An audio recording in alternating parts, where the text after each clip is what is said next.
Olá pessoal, tudo bem?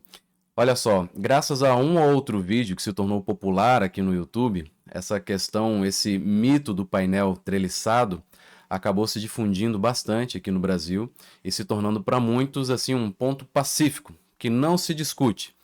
E para alguns se tornou, na verdade, até uma espécie de fé esotérica, né? Painel treliçado é o melhor, painel treliçado é o melhor. E na verdade isso não passa de conversa para boi dormir. É conversa para boi dormir. Agora não é hora de dormir no ponto. Em primeiro lugar, se você quer entender com profundidade como que é o funcionamento de um painel monolítico, você vai clicar neste card aqui e assistir esse meu vídeo completamente, porque lá eu mostro para você o que é que dá realmente resistência e qualidade para um painel monolítico. E lá você vai entender que definitivamente não tem nada a ver com o fato de ele ser treliçado ou não, mas sim com o fato de ele ter um alto nível de monoliticidade. Mas por enquanto, me diz uma coisa. Os painéis monolíticos que você conhece resistem a que carga por metro linear? 10, 20, 30, 40, 50? Veja só, antes de você achar que essas resistências são extremamente elevadas, nossa, o painel resiste a 50, a 60 toneladas, deixa eu fazer uma conta bem simples aqui para mostrar para você quanto que, na verdade, os painéis monolíticos deveriam resistir teoricamente. Em primeiro lugar, a gente sabe que via de regra, os painéis são ensaiados com uma argamassa de resistência entre 20 a 25 MPa, porque de nada adianta você ter mesmo que um bom painel de excelente monoliticidade e utilizar uma argamassa fraca, vai dar um resultado baixo. Você precisa ter, para ter uma alta resistência do painel, uma argamassa de também elevada resistência. Para os nossos fins aqui, vamos utilizar o menor valor, 20 MPa. 20 MPa significa que aquela argamassa resiste cerca de 200 kg de carga por área. No caso dos painéis monolíticos, a cada metro linear, que área nós temos de argamassa? Nós temos 100 centímetros de comprimento. Por quanto de espessura de argamassa? A argamassa mesmo é 3,5 de cada lado, geralmente, não é? Então, 7 centímetros de espessura, 100 por 7. Então, se eu multiplico aqui 100 centímetros por 7 centímetros, eu tenho 700 centímetros quadrados de argamassa. É bastante coisa. Os pilares geralmente estão aí em 360, 400, 450 área, seção de concreto. Então, nós temos ali em 1 metro linear de painel, 700 centímetros quadrados de argamassa. Se eu utilizo uma argamassa de 20 MPa, que resiste a 200 kg por centímetro quadrado, eu multiplico esse valor por 700, que é os 200, né? 200 vezes 700 vai dar 140 mil quilos, ou seja, 140 toneladas que teoricamente o painel deveria resistir por conta simplesmente da sua argamassa. É claro que ainda tem outros efeitos, como o efeito da flambagem, etc., que deve ser considerado. Não quer dizer que a argamassa, qualquer comprimento que seja, vai resistir a 140 MPa.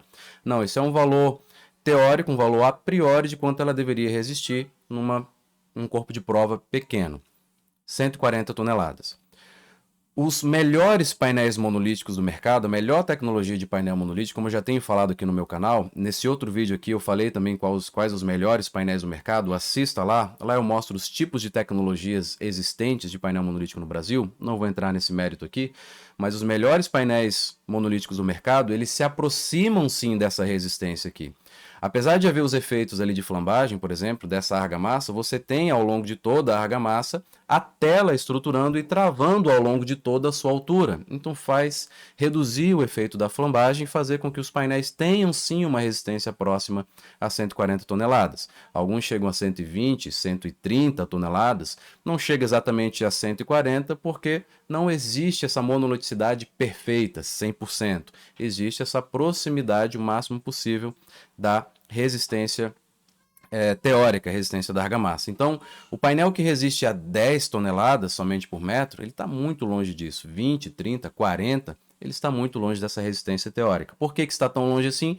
Porque não tem uma monoliticidade tão significativa, não tem uma capacidade tão significativa de fazer a argamassa resistir bem ao longo de todo o seu comprimento, porque ela não está bem travada, essas duas capas. Esses dois lados de argamassa do painel devem trabalhar conjuntamente. Mas qual é o meu ponto aqui? O meu ponto é justamente mostrar para você, dizer para você que os melhores painéis do mercado são com conectores horizontais. não são treliçados, são conectores horizontais, como a própria MDUI que eu tenho mencionado aqui.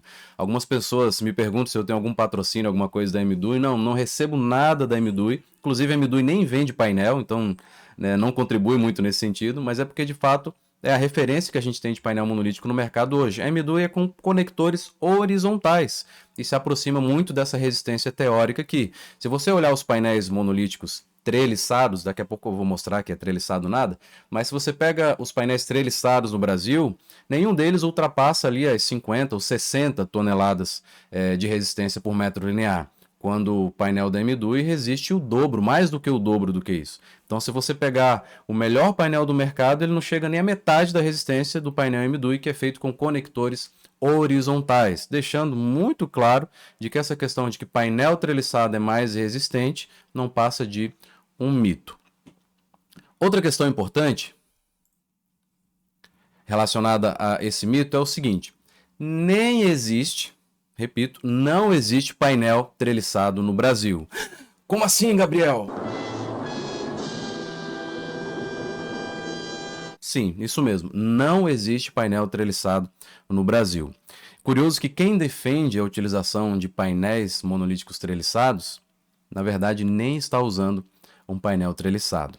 Espera aí que você já vai entender. Deixa eu voltar aqui para o meu desenho, para minha tela. O que é uma treliça? A gente tem que falar o básico, né? Porque algumas pessoas estão no YouTube falando de estrutura, falando de painel monolítico e não sabem o que é uma treliça. O que é uma treliça? Uma treliça é uma estrutura que é construída com base na formação de triângulos, certo? Então, vou fazer aqui bem grosseiramente, né? Não consigo fazer reto isso aqui. Então, é uma estrutura que é construída com base na figura geométrica de triângulos. E treliças são, de fato, muito resistentes, porque elas eliminam alguns esforços e fazem com que as barras estejam submetidas somente a esforços normais, somente tração ou compressão. E isso faz aproveitar ao máximo a resistência do material. No entanto, o que a gente tem quando se fala em painel monolítico? Em primeiro lugar, nós não temos painéis monolíticos no Brasil construídos como treliça.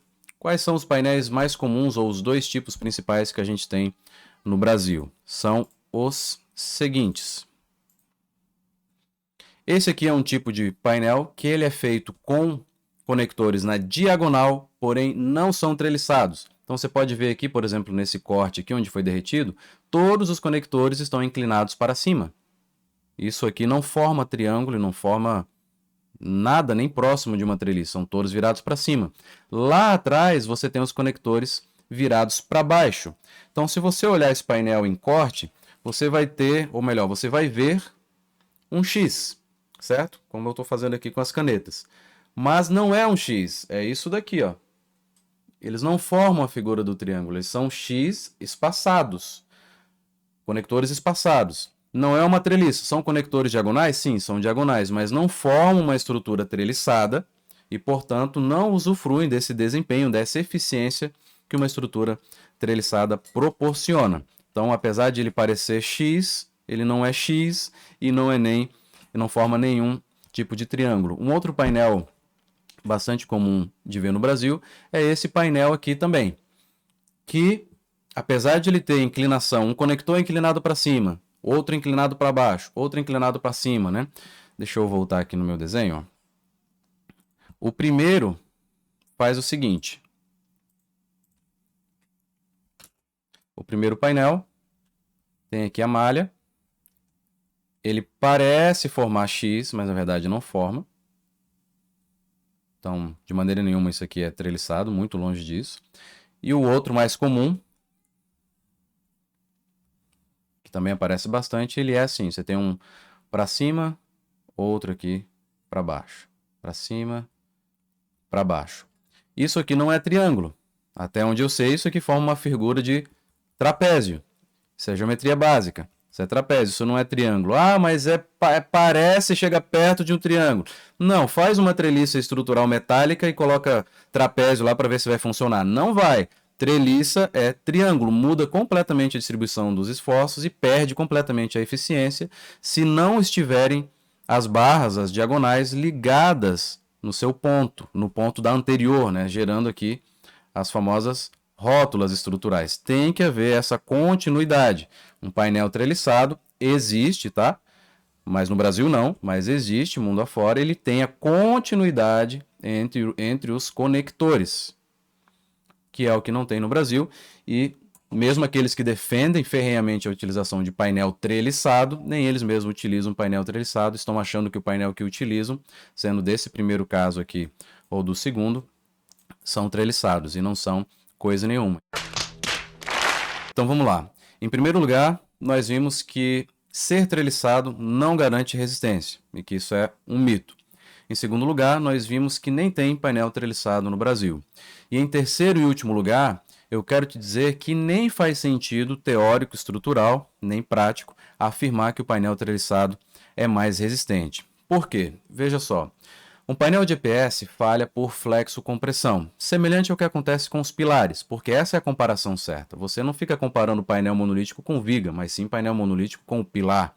Os pilares são os elementos verticais que recebem as cargas do caminhamento normal das cargas. E ao utilizar o sistema monolítico, você está colocando paredes no lugar de pilares. É claro, o painel pode funcionar assim como viga e é extremamente eficiente como viga se tiver altura para isso. Mas as paredes estruturais estão substituindo pilares. E tais como pilares, eles falham por flexocompressão. Ou seja, os painéis precisam resistir bem à carga vertical, à carga normal e a momento fletor, que acaba sendo gerado em menor medida, né? É um esforço menos significativo, mas que aparece nas paredes estruturais, não só no EPS, por conta das excentricidades. E para resistir a essas cargas, especialmente a carga normal, porque a carga normal é a principal de longe que ele precisa resistir. E para resistir carga vertical, pouco importa o tipo de conector que você vai utilizar. Porque o que importa para essa resistência vertical à compressão é a área de argamassa, a área de concreto. O aço também contribui, mas via de regra é o concreto, é a área de argamassa que resiste a essa compressão, essa carga vertical. Pouco importa os conectores para este caso. E lembre-se que os conectores estão no meio do painel. E no meio, no miolo do painel, o que nós temos ali? EPS, ou seja, o miolo do painel nem é resistente. E além dessa carga normal, que é o esforço mais significativo que ele precisa resistir, nós temos também o efeito do momento fletor. Em alguns casos pode ser significativo, mas via de regra, não. O momento fletor ele tende a torcer, a entortar, a fazer o painel embarrigar. É como se estivesse pegando em cima do painel assim e torcendo ele, fazendo ele embarrigar. Então, isso que faz alguns fazerem essa confusão, achando que por causa do momento fletor você vai ter uma resistência muito maior se os conectores estiverem na diagonal, porque se o conector está reto e você tem essa torção, não tem tanta eficiência para este fim. Agora, se o conector já está na diagonal, ele já resiste melhor a esse efeito de momento. É verdade, você tem um pequeno ganho de resistência quando você tem o conector na diagonal, mas é um ganho de resistência pequeno a ponto de não fazer uma diferença significativa dentro de todo o conjunto. E eu te provo isso facilmente. Você já viu algum pilar de concreto armado sendo armado com estribos na diagonal? A comparação é absolutamente a mesma. Não, nos pilares ninguém faz estribo na diagonal. Os estribos são na horizontal, assim como os conectores dos melhores painéis do mercado mundial. São na horizontal. Ah, agora eu entendi! Agora eu saquei! Agora todas as peças se encaixaram!